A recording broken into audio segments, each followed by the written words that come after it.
మనకు ఒక సామెత ఉంటుంది, చెడపక్కరా చెడేవు అంటే చెడేవు అనే ఒక సామెత మనకు చాలా కాలం నుంచి వస్తూ ఉంటుంది, వినిపిస్తూ ఉంటుంది. పదే పదే దాన్ని అనేక సందర్భాల్లో వాడుతుంటాం కూడా. అంటే నువ్వు ఒకరిని చెడిపితే, నువ్వు ఒకరిని వాంటెడ్గా నువ్వు ఒక అంశంలో నువ్వు ఇన్వాల్వ్ అయ్యి వాళ్ళని చెడగొడితే నీకు కూడా అట్లాంటిదే జరుగుతుంది అనేది దాని ఉద్దేశం. సేమ్ అట్లాగే బీసీ రిజర్వేషన్లకు సంబంధించి తెలంగాణలో పెద్ద ఎత్తున ఒక ఉద్యమం వస్తూ ఉంటే బీసీ రిజర్వేషన్లు అడ్డుకునే ప్రయత్నం జరిగింది. కోర్టుల్లో కేసు వేసి, ఇటు సుప్రీంకోర్టులో కావచ్చు, అటు హైకోర్టులో కావచ్చు. రెడ్డి జాగృతికి సంబంధించిన ఒక నేత బుట్టెంగారి మాధవరెడ్డి అనే ఒక నాయకుడు బీసీ రిజర్వేషన్లకు వ్యతిరేకంగా పిల్లేశాడు. అట్లాగే పిటిషన్ వేసి దాన్ని ఆపించే ప్రయత్నం చేశారు. దాని మీద అప్పట్లో బాగా చర్చ జరిగింది. సో అతనికే ఎవరైతే బీసీ రిజర్వేషన్లు వ్యతిరేకంగా పిల్లేశారో కోర్టులో లీగల్గా దాన్ని అడ్డుకునే ప్రయత్నం చేశారు. అతనికి బీఆర్ఎస్ పార్టీ టికెట్ ఇచ్చింది. చూడొచ్చు ఎక్కడ టికెట్ ఇచ్చిందంటే మేడ్చల్ మల్కాజ్గిరి జిల్లా మూడుచింతలపల్లి మున్సిపాలిటీ ఏదైతే ఉందో ఆ మున్సిపాలిటీలో 10వ వార్డు నుంచి, 10వ ward Keshavagiri omelette village, omelette ప్రాంతం, ఆ 10వ వార్డు నుంచి అతనికి టికెట్ ఇచ్చింది. మనం చూడొచ్చు మేడ్చల్ మల్కాజ్గిరి మూడుచింతలపల్లి 10వ ward unreserved general బుట్టెమ్మగారి Madhava Reddy, BRS, male, 41 years is, Keshavapur residential area, Keshavapur నుంచి ఇతనికి బరిలోకి దింపింది. ఈయన తరపున బీఆర్ఎస్ ఎమ్మెల్యే మాజీ మంత్రి మల్లారెడ్డి కూడా ప్రచారం చేశారు. ఆయన ప్రచారం చేశారు. అట్లా బీఆర్ఎస్ నాయకులంతా ప్రచారం చేశారు. ఎంత ప్రచారం చేసినా కానీ మాధవరెడ్డి ఓడిపోయిండు.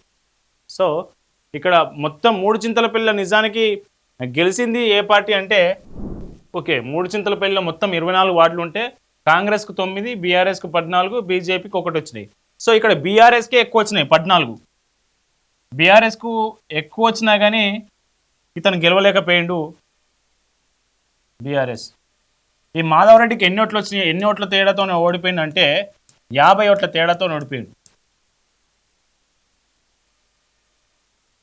మళ్ళీ అతను కంటెస్ట్ చేసిన ఏరియా కూడా అతని నివాసం ఉంటున్నటువంటి ఏరియా, కేశవ్ నగర్లోనే అతను నివాసం ఉంటారు. ఆ నివాసం నుంచే కంటెస్ట్ చేశారు.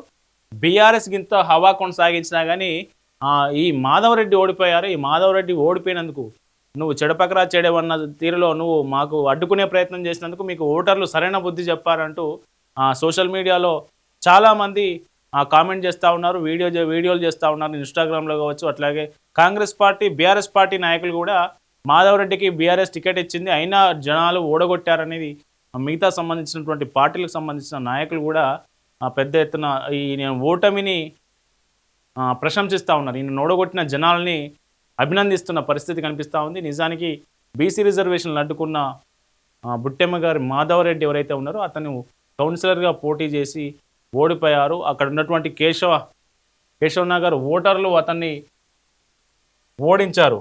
ఇక్కడ మాజీ మంత్రి మల్లారెడ్డి కూడా ఇతని తరఫున ప్రచారం చేసే ప్రయత్నం చేసిండు. మనం చూడొచ్చు బీఆర్ఎస్ నాయకులతోని ఈ మాధవరెడ్డి ఉన్న ఫోటోలు ట్యాగ్ చేస్తూ బీజేపీ అట్లాగే కాంగ్రెస్ సోషల్ మీడియాలో పోస్ట్ చేసింది. ఇతనికి బీఆర్ఎస్ టికెట్ ఇచ్చింది, ఇతను బీఆర్ఎస్ మనిషే. బీసీ రిజర్వేషన్ అడ్డుకున్న వ్యక్తికి మళ్ళీ ఎట్లా రిటర్న్ టికెట్ ఇచ్చింది, రిటర్న్ గిఫ్ట్ ఇచ్చింది టికెట్ రూపంలో, టికెట్ కేటాయించి అనేది బీఆర్ఎస్ సంబంధించి మనం బీజేపీ అట్లాగే కాంగ్రెస్ ఈ 2 పార్టీలు బీసీ రిజర్వేషన్లు అడ్డుకున్న వ్యక్తికి బీఆర్ఎస్ టికెట్ ఇవ్వడాన్ని తప్పుపట్టాయి. ఆ టికెట్ అయితే తెచ్చుకోగలిగింది కానీ అతను ఖచ్చితంగా ఓటర్లో ప్రజల విశ్వాసం అయితే పొందలేకపోయిండు. బీసీ రిజర్వేషన్లు అడ్డుకున్నందుకు అతని వార్డు ఓటర్లు అతనికి బుద్ధి చెప్పారని సోషల్ మీడియాలో పెద్ద ఎత్తున ఆయన మీద ట్రోలింగ్ నడుస్తూ ఉంది. ఈ అంశంలో మీరు కూడా కింద కామెంట్ చేయండి. బీసీ రిజర్వేషన్లు అడ్డుకున్న బుట్టమ్మ గారి మాధవరెడ్డి బీసీ రిజర్వేషన్లను వ్యతిరేకంగా కోర్టులో పిటిషన్ వేసినటువంటి మాధవరెడ్డిని ఓడించిన ఓటర్లకు మీరేం చెప్తారు, మాధవరెడ్డికి మీరేం చెప్తారో కింద కామెంట్ల రూపంలో చెప్పండి. బీసీల రిజర్వేషన్ ద్రోహి మాధవరెడ్డిని మూడుచింతలపల్లి మున్సిపాలిటీలో ఓడగొట్టిండ్రు. మరి ఓడగొట్టడానికి ఓటు వేసిన ప్రతి ఒక్క ఓటర్కు శిరస్సు వంచి పాదాభివందనం. ఎందుకంటే బీసీల యొక్క నోటికాడు ముద్ద గుంజుకునే రెడ్డికే ఇది హెచ్చరిక చెప్తున్నాం. మరి ఆయన మీద గెలిచిన వ్యక్తి ఉడక గోవర్ధన్ రెడ్డి, కాంగ్రెస్ పార్టీ అభ్యర్థి గోవర్ధన్ రెడ్డి గారికి ఓటేసి మున్సిపల్ కౌన్సిలర్ గా గెలిపించడం జరిగింది. అంటే మేము ఇక్కడ రెడ్లకు వ్యతిరేకం కాదు. చాలా మంది కొంతమంది అర్థం వేరే చేసుకుంటారు.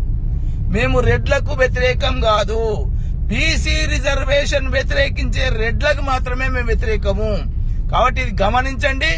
బీసీలకు అనుకూలం ఉన్న రెడ్లను భుజాలపైన మోస్తాం బీసీలం. కానీ బీసీ రిజర్వేషన్ బీసీలను రాజకీయంగా అణగదొక్కాలనుకుంటే మాత్రం వాళ్ళను తాట దిగడంలో బీసీలం ముందుంటాం అనేది తెలియజేస్తుంది. కాంగ్రెస్ ప్రభుత్వం తెలంగాణ రాష్ట్రంలో అధికారంలోకి వచ్చినట్లయితే ఖచ్చితంగా బీసీలకు సంబంధించి 23% ఉన్న రిజర్వేషన్ 42% చేస్తామని చెప్పేసి మాట ఇచ్చి మాట నిలుపుకునే ప్రయత్నంలో భాగంగా తెలంగాణ రాష్ట్రంలో కులగన్న చేసేదే కాదు 2 సార్లు అవకాశం ఇచ్చి ఆన్లైన్లో ఆఫ్లైన్లో అవకాశం ఇచ్చి దాన్ని క్యాబినెట్ సబ్ కమిటీకి కాన్స్టిట్యూట్ చేసి వాళ్ళు పర్యవేక్షించిన తర్వాత అధికారుల కమిటీ పర్యవేక్షించిన తర్వాత అసెంబ్లీలో బిల్లు పాస్ చేసి గవర్నర్ పంపి గవర్నర్ గారు కేంద్ర హోంశాఖ న్యాయ సలహా కోసం పంపితే తెలంగాణ రాష్ట్రంలో 42% రిజర్వేషన్ ఇంప్లిమెంట్ చేసే ప్రయత్నం కాంగ్రెస్ ప్రభుత్వం చేస్తే ఆనాడు బుట్టంగారి మాధవరెడ్డి రెడ్డి జాగృతి పేరు మీద ఆ రిజర్వేషన్ అడ్డుకునే ప్రయత్నం వారు చేస్తే బీఆర్ఎస్ పార్టీ పెద్ద ఎత్తున కాంగ్రెస్ పార్టీ రేవంత్ రెడ్డి గారే బుట్టంగారి మాధవరెడ్డి వెనక ఉన్నాడు. బుట్టంగారి మాధవరెడ్డి తోటి రేవంత్ రెడ్డి గారు కేసు వేయించిందని చెప్పేసి పెద్ద ఎత్తున BRS party social media BRS party నమస్తే తెలంగాణ టీ న్యూస్ తెలుగు స్క్రైబు పెద్ద ఎత్తున కాంగ్రెస్ పార్టీ మీద విషయం చెప్పారు. తీరా చూస్తే మున్సిపల్ ఎలక్షన్లో మేడ్చల్ మల్కాయి జిల్లాలో 3 మున్సిపాలిటీ ఉన్నాయి.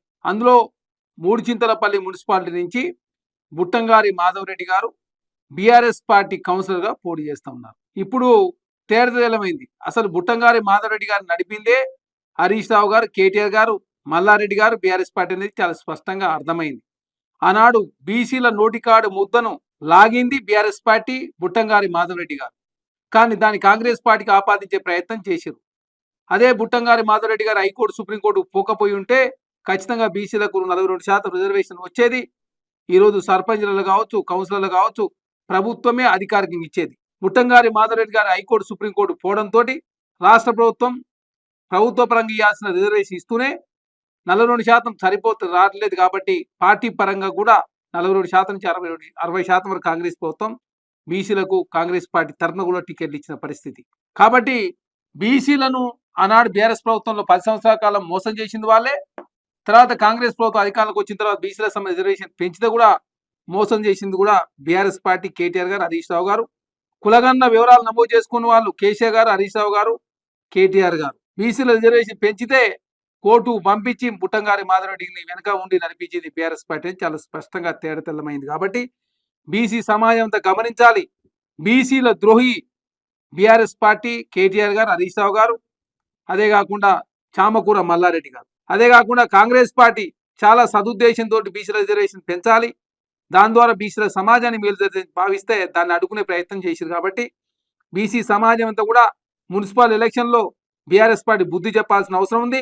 బీఆర్ఎస్ పార్టీ నాయకులను కూడా ప్రశ్నించాల్సిన అవసరం ఉంది.